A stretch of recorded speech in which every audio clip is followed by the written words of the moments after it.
Well, great to have you here. And joining the show is actor and comedian Jeremy Piven. He's performing stand-up at the Neptune Theater here in Seattle on July 12th. Okay, stop. I get to ask this. How you living, Jay Piven? I love the title of your podcast. Oh, yeah. Thank you. I love doing podcasts. It's, as you guys know, it's just really fun to talk to people and chop it up. And people feel really comfortable with me, and they just get really, really weird. And in the best way. In the best way. Where are you? Where are you right now? I'm in the Witness Protection Program, as you can tell. Yeah, things are, I'm underground. I can't tell you the location. Well, we do know you were in Chicago. You just shot your stand-up special over the weekend. How'd it go? Yeah, it was incredible. I got to go home, and yeah, you're the first people I'm talking to about it. I'm actually in St. Louis. I just finished a show here, and I've been doing a different city every day. And I went home to Chicago and filmed it in front of my people. A couple sold-out shows at the Vic Theater, and the whole thing was a miracle. It was incredible. It was a miracle. Did you have more nerves in your hometown? That's a great question. I nerves are an energy, and we assign a negative connotation to it. But all nerves are is an energy to wake you up and to say, hey, this is real. Let's get it together. And then you breathe through the nerves and you live the dream. And welcome to my TED Talk. You can play this later if you're having trouble sleeping. It's so boring. I apologize.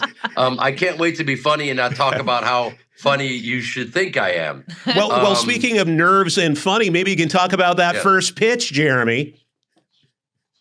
So no, that's just humiliation, my good man. Not gonna do it. Thank you. Listen, when they ask you to throw out the first pitch at, Wrigley Field on the 12th of November, let's see how you do. Good night, everyone. Thank you for coming. Enjoy the veal. I walked into that one, brother. Bring a butter knife to a tank fight. But thank you for that. Let's talk about the first pitch. Here's the reality. I've never bounced it before. It was my honor. Ian Happ is a buddy who plays for the Cubs, and they coached me up, Justin Turner. And listen, this is a metaphor for life. Yeah. I was overthinking it on the mound. Oh, I was overthinking it, and I ended up bouncing it, and it was humiliating. But the good news is, like life is, once you walk through that, on the other side of that was two great shows where the next night where I was in my hometown performing in front of my people. And, it was my first special that I've ever filmed, and it was absolutely incredible. Well, people obviously know you for Entourage. You won a bunch of awards for Entourage. How is acting in a show like that different than doing stand-up? Well, with Entourage, my job, and my God, was I lucky to have it, and my honor was to take the written word, every single word, and make it feel improvisational. Make it feel like, oh man, this guy's just making it up. Because everyone thought I was just making it up. And what a great compliment that is. And an agent actually said to me one time, he goes, I'm having trouble getting you work on your hiatus because everyone's saying there's no way that's acting. And I'm like, I'm sorry. Wait, what was that? Say that one more time. The acting in Entourage, the written word that is not acting. Is it pottery? Is it, what is it exactly? What are we doing here, guys? So, listen, nothing makes sense in this life. Nothing makes sense. The highest paid actor in the world is The Rock. He's never taken an acting class. I'm very bitter. And I'm going to unpack all of this in Seattle at the Neptune. I can't wait. And I just read a critique this morning of your show, which said guaranteed side-splitting laughter. That's a pretty good review. Let's go. Yeah, I mean, look, man, I'm getting the chills because this is my first time talking about filming my special. I didn't want to jinx it. Yeah. I didn't want to, talk too much about it, and just get up there and do it. And it's the fruition of many years of grinding and trying to find that material. And it just worked. It all worked. And I'm lucky enough to have friends who have done this before. And as an actor, I've taken notes my whole life. So, guys gave me some really good advice about filming the special, about how to get out of your own way. Can you divulge that secret? Because I'd love to hear it. Well, it's funny. Life is funny. If you stay in your comfort zone, you're gonna die. Yeah. I'm sorry to tell you that. I totally agree. And if you face your fears and walk through it, and then because we're only human, we're spirits having this human experience. And as a human, you're going to doubt yourself. You're going to put the pressure on yourself. You're going to think about the moment and the stakes and the pressure and blah, blah, blah. Or you can throw it all away and go, wait a minute. Like my mother used to quote Shakespeare, the readiness is all. If you are ready for the moment and you get out of your own way and you're present and you have fun, everyone's going to have fun. How does that change? That being said, I was viciously mediocre. No, I'm just kidding. See, how does it change things, comedy, Jeremy? What's that? I was just going to ask, how does it change things? Because you've shot the special now. Does that take pressure off? Are you able to do things differently or perhaps not worry as much being on stage? Or what is different now because it's in the rearview mirror? I don't know, just because I've only done 2 cities since it, but I mean, I look, it's one of these things where when I did a movie that will come out this year called The Performance that I've been working on for 15 years. Cool. And for 10 years, I studied tap dance to be able to pull the role off of playing a master tap dancer. And, when you do things that you did that are new, it's terrifying and humiliating. But if you stay after it, you're going to break through, because none of us are great at things that we try for the first time, unless you're me. Good night, everyone. Thank you for coming. No, sorry, that was a Jewish goodbye. An Irish goodbye is when you leave without saying goodbye, and a Jewish goodbye is when you say goodbye and you never leave. This is the type of hilarity you can expect from me at Neptune's. Now, can I ask a question about the theater? Have you guys been to this theater? Oh, yeah. Yeah. Because I haven't, and I heard it's beautiful. It's great. I've been to a couple shows there. In fact, I brought my daughter to a Kids Bop concert there once, and they brought us up on stage. I danced on stage there, Jeremy. Ooh.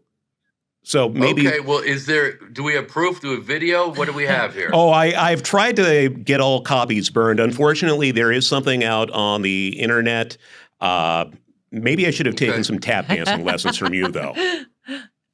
Jeremy, well, listen, if you guys don't mind, I'm coming to town, and I'd love to come into the studio. Is that all right? we would love that. Okay, we're kind of I'm early coming in the to the morning, studio. though. Yeah. We Listen. I love Seattle. My memory of Seattle is filming with Cameron Crowe in Seattle, if you can believe it. What did you film here? I don't know if you guys know who that is. Yeah, oh, of course. When was that? Well, oh my God, I'm not good with dates because I'm in denial of my age. I'm You totally and me both, delusional. Yeah, because there are people out there like, bro, do you remember in '97 I sat behind you at a Cubs game? I got sick. I threw up on you. No, brother, I don't. Why are we doing this? How old were you, bro, in '97? I don't know. I don't know, bro. No, I did Singles and Say Anything with Cameron, and I did a music video with him in Seattle, and it's the closest I'll ever get to, being a rock star. Singles, one of my favorite movies of all time. Well done. Yes, well, Singles is an example of my career and my life. He called me and he said, we need some comedy. Can you come in on our lunch break and just improvise a monologue with Campbell Scott? You're a DJ, you're the checkout guy, and you ask him to hang, and then you realize that he's getting a pregnancy testing item. And then you say, your only line will be, but it looks like you're busy. And so I just launched into you're the king. You're a great DJ. You're the only guy that can mix Public Enemy and Elvis Costello. What's so funny about peace, peace, peace, death row? What does a brother know? Peace, peace. And so I made scale. I made, $270 for the day, but I cost them somewhere between $12,000 and $15,000 in the rights to all of that music. So it ended up being a very expensive cameo for them, none of which I saw. You are fired up this morning. Here's my question for you, is we had kind of a debate before coming on with producer David. I contend that you are a guy who does stand-up, you are up late, and you probably just got up. That's what I said. Producer David said, no, Jeremy is the type of guy who gets up at 4 a.m, he's working out, he's taking supplements, and he's downing a kale smoothie. If you're coming in early, what kind of Jeremy are we going to have here? When do you wake up, Jeremy? I will wake up 11 minutes before you see me. I will be viciously hungover, angry, bitter, and you better have coffee. No, I'm just kidding. No, I'm not. Listen, I'm not going to lie to you, man. I come from a family of artists. My parents are theater actors and directors and teachers. My mom and my parents, I've studied with them since I was a child. We perform at night. We're stage actors. So we had never been morning people. We do our best. So yeah, I'm not, but also, Marky Mark pretends to wake up at 3 a.m. and do, a couple Hail Marys. We don't know what he's really doing. We don't know what he's doing. Okay, so this is what he says he's doing. You said you will come by the studio July 12th before your show at the Neptune, correct? 1,000% I'm coming. Our alarms go off at 2 a.m. We're in at 5 a.m. I don't know how you do it. Well, you're going to be really grumpy. I celebrate you with the power of Christ, and I'm Jewish. Listen, here's the reality. If I have to work, if I have to be on set, I will be there ready to go. First take, I'm going to be shot out of a cannon. But until then, don't talk to me. Producer David, I was right. I think that is the most important thing we've learned in this interview. So, Jeremy, you are going to be here July 12th, Neptune Theater. Tickets still available? They will be. I haven't checked. I've just been Your people in do the that, belly right? of the beast. I think it's a very intimate theater. That's why I wanted to play it. I think it's about how many seats? I don't even know. Probably 1,000. Yeah, not more than that. I'm bad with the numbers, but when I was dancing on stage like I do, it seemed like it was basically Wrigley Field. It seemed like a lot of people judging me and my dancing.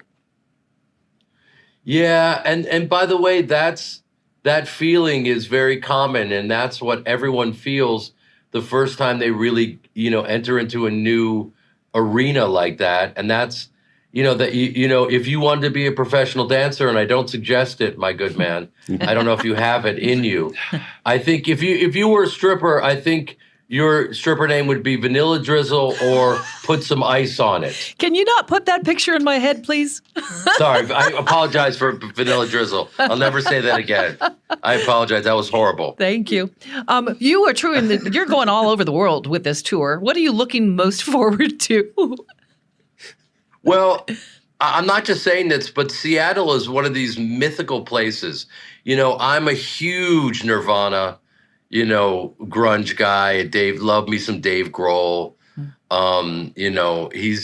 Dave is one of these guys where, he's a real rock star. And I've had some moments with him backstage that I shouldn't talk about, and maybe I will anyway, where he didn't disappoint. He and I have had a lot of adult beverages, and I have not been able to see. I was blind, probably legally blind, and he was able to rip through an entire set flawlessly. And he's the real deal. He's like my spirit animal, because I'm a drummer, and he's a brilliant drummer and transitioned into a frontman, and somehow, was in two super groups. And it's just what he did is very rare, and he's also just a really good person. So, okay, drummer, Yes. stand-up comic, Yes. actor, Yes. dancer, World-class tap dancer. world-class tap dancer. I'm sorry, I got that wrong. I would say this about my tap. I'm going to send you guys a trailer to my film or even a 10-minute sizzle so that we can talk about it when I see you. Yeah. Great. I did pull it off. I pulled it off. My teacher and the choreographer, Jared Grimes, is a world class and is the Michael Jordan of tap. And so I would always tap in front of him. And that was challenging because he had sounds and loose ankles like I've never seen in my life. What are you doing when you're not doing all those things? I'm here with my buddy in St. Louis, and I'm hanging out, laying low. I'm walking around, the Midwest towns, looking at these beautiful trees and laying incredibly low and going under the radar. Jeremy Piven, thanks for joining us today. And your show is coming up July 12th, and we will see you on July 12th. He is guaranteed he's going to be in the studio. How about if I see you on July 10th in studio? That sounds terrific. What kind of coffee do you like? I am a little... Can I say that on the radio? You just did. We'll edit it if we need to. Okay. I'm what I don't want prison coffee. I don't want some sludge. I would like a little. What you do, whatever you give me, I'm gonna welcome with open arms. We have a How about that? We have a fancy machine that makes cappuccinos or mochas or lattes. So your choice. I'm not a mocha guy. You just put something in there to cut down the bitterness. I'm going to provide a lot of bitterness. You know what I mean? Fabulous.